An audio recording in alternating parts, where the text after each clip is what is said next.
Congress party అధ్యక్షురాలుగా వాళ్ళు పెట్టుకున్నారు. ఆమె ముందు అక్కడ తెలంగాణలో ఎందుకు పార్టీ పెట్టారో, అక్కడ ఎన్నికలు వచ్చేంత వరకు తెలంగాణ నేను పెట్టిన గడ్డ కాబట్టి అక్కడే నేను పూర్తి ఇది ఉంటానని అక్కడ ఉండి అక్కడ నుంచి సడన్ గా మాయం అయిపోయి ఉన్నట్టుండి ఇక్కడ ప్రత్యక్షం కావడం. సరే ఏదో ఒక నేషనల్ ఎత్తిపోయి నేషనల్ పార్టీకి ఇక్కడ వచ్చారు కాబట్టి అదే ఆ అజెండా పెట్టుకున్నారంటే వచ్చిన రోజు నుంచి ఈ వ్యక్తిగతమైన దీనిలను తీసుకున్నారు.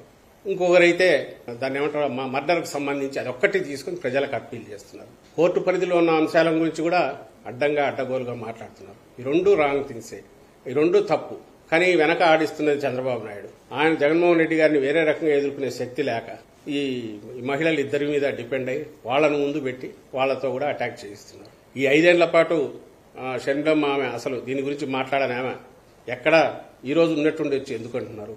ఈ రోజే రక్తపు దీంట్లో ఇదైపోయిందని ఎందుకు అనగలుగుతున్నారు? ఎట్లా ఏ రకంగా అంటున్నారు? ఏమీ రీజనింగ్ లేదు, ఏమీ లేదు. బాబాయ్ హత్య కేసు గురించి చిలక పలుకులు పలుకుతా ఉన్నాడు. సిగ్గుందా అని నేను అడుగుతా ఉన్నా. 2 చెల్లెళ్ళు అడుగుతా ఉన్నారు, వాటికి సమాధానం లేదు.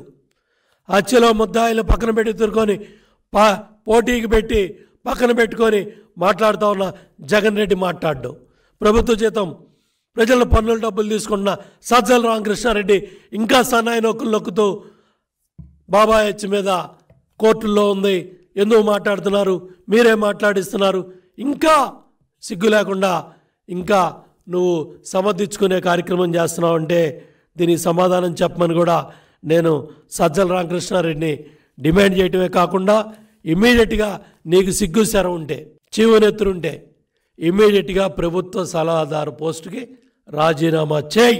ప్రజలు కట్టే పన్నుల డబ్బులతో కులుకుతూ తాడేపల్లి కొంప ప్యాలెస్లో రాజకీయాలు చేస్తూ అక్కడి నుంచి వేల కోట్ల రూపాయలు డబ్బులు నియోజకవర్గాలకు పంపిస్తూ ప్రభుత్వ సలహాదారుగా ఇదా నువ్వు చేసే పని.